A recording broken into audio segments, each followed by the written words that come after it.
Good stuff. Really good stuff to close Still not sold. This fight. Still not sold. The crowd reacts. Let me mute it. Still not sold on Isaac Dogboe at 126 pounds. History controversy with Fight View 360. I was asleep last night, rare Saturday night, unless I'm sick or something, where I'll say, you know what? I'm going to take me a nap. And turns out that nap turns to me like saying, like, you know what? I'm going to stand and get doggone bed. So here I am, just a little bit before 8 a.m. Eastern Standard Time on the 24th. Less than 12 hours after the main event. That's the key right there for Isaac Dogboe. He has great body work. My problem is, as we're going to listen to the decision and talk about the other fighters in the division, and one of them he's now, I believe he's a mandatory for again, Navarrete. I just don't know how sure I am about him. You know, all right, I already know. I'm going to talk about it. I think he's going to be food for guys at 126 pounds. He's good, but maybe he still needs a little bit more fine-tuning with Barry Hunter. He's been with him for, what, 3 fights now? How many fights has he been with him? Here's the punch stats, by the way. Pretty even with what's been going on with Dogboe in his career is during the middle rounds when he... Dang it, both of these guys. The middle rounds, he seems to have some trouble. He starts off fights, not lately, but when he was with his father, he starts off his fights like really, really hot. But now you can see the poise and, you know, a much more patient fighter. Back and forth, ebbs and flows. But his height, there's no clear-cut winner in this fight. And reach, you want both guys to win, can be an issue. Because he's about 5'2", and he's fighting at 126. He's listed at 5'4", but word is he's 5'2". Really close fight. Dogboe came out and did what he wanted to do, getting in and out. But we're going to listen to the decision, and I'm just thinking, I don't know, man. I don't know. You know, he's going to be a sacred meal for the guys in the division. And I'm thinking like, okay, mate, does he need a little bit? How old is he? 27? Does he need a couple of more fights to really fine-tune things? Giving everything they could, knowing how critical. Because now he's going to get a majority decision. Let's hear what the official judges had to say. Here's Mark Shana. Just not sold.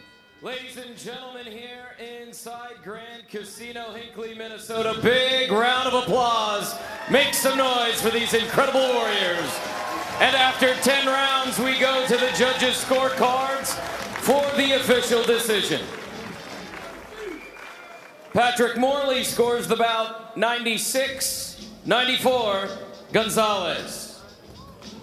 Mike Fitzgerald scores the bout 96-94, Dogboe.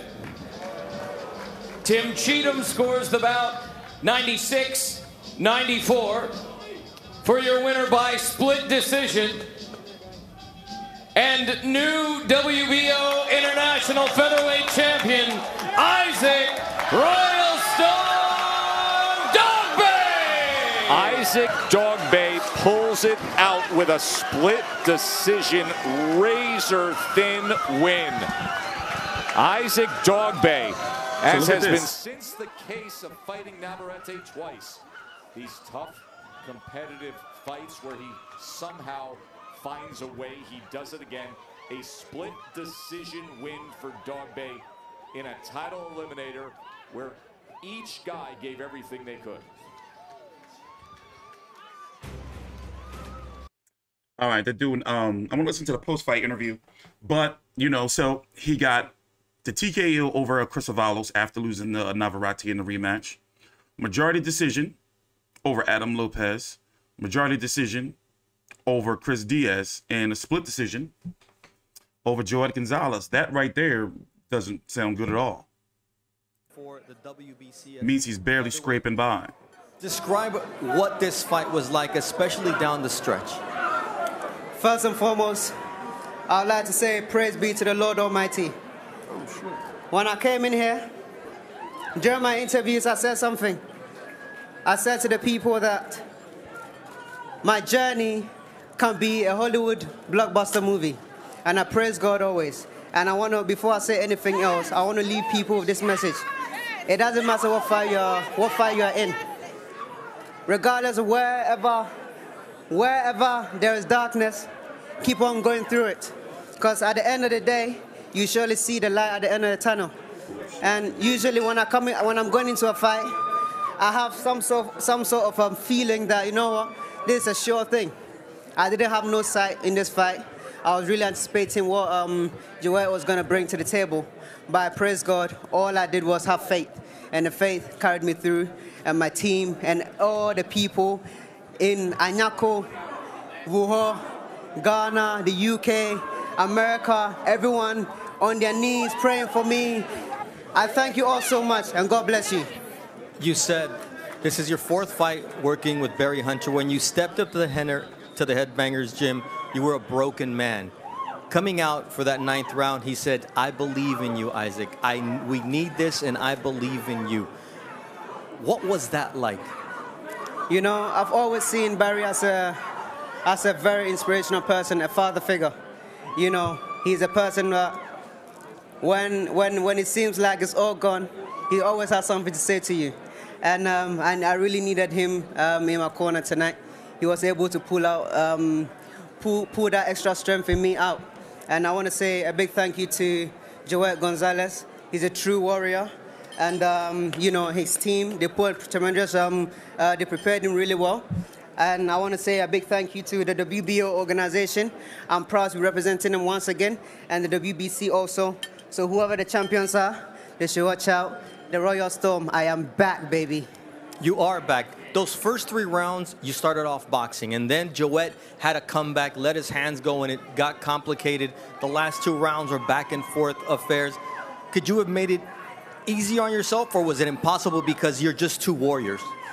You know, that was the thing that my coach was really anticipating. You know, during the training camp, he was like, "Listen, kiddo, you gotta settle down. You gotta settle down. Everything, you have to settle down." You know, because every now and then, you know what, I kind of like get ahead of myself.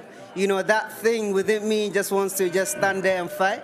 But, you know, like I said, I'm learning the art of boxing. You know, I'm learning that every punch doesn't have to be a hard punch.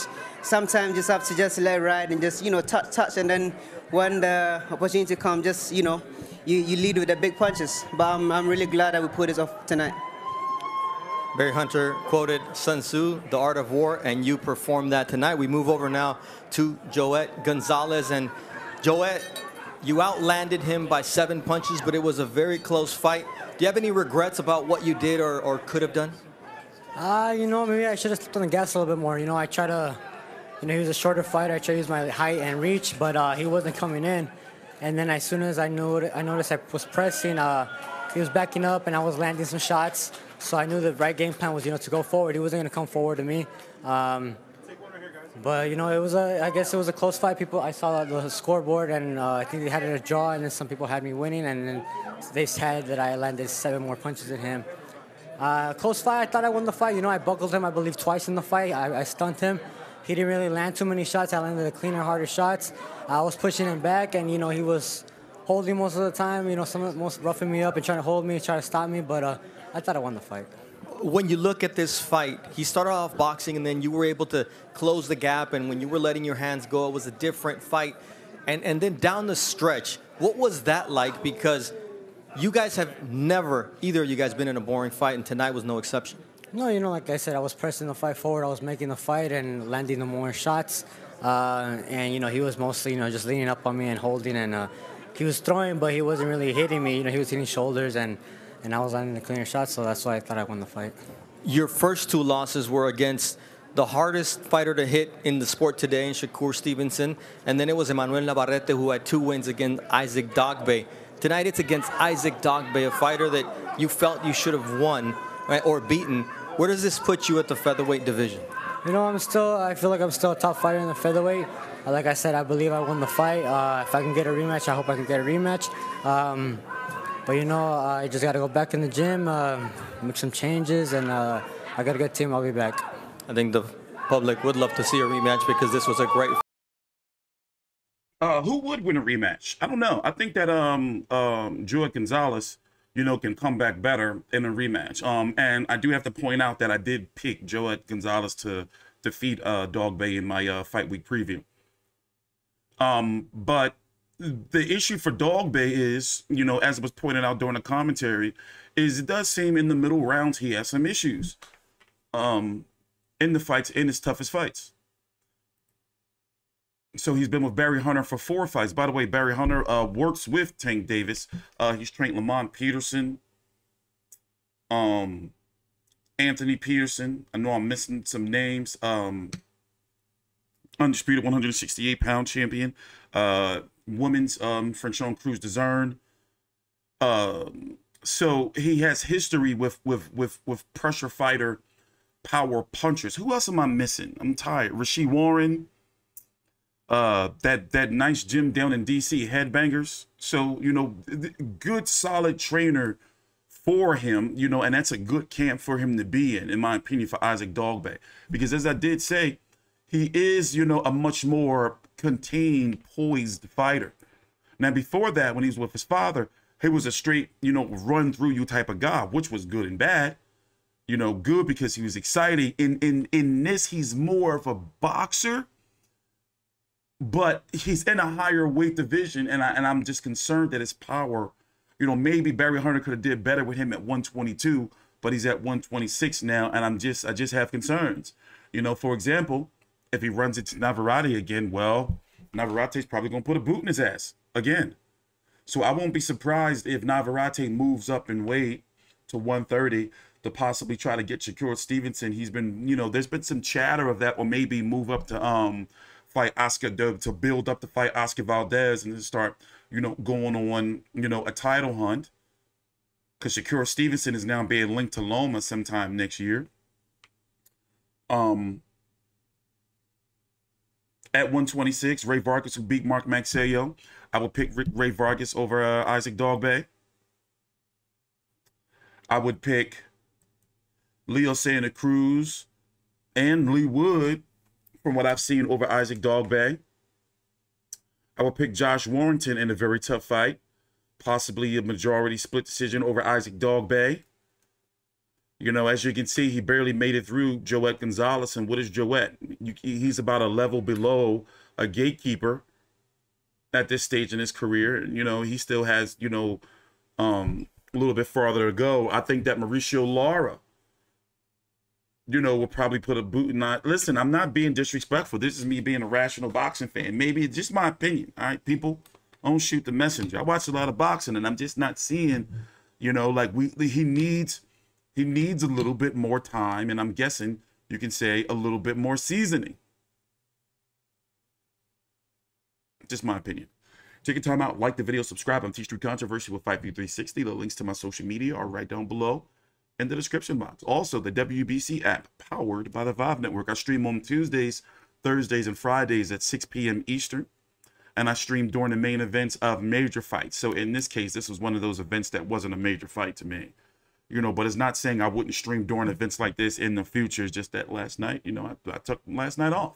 All right. Thanks for watching. I'll see you guys later. Please subscribe.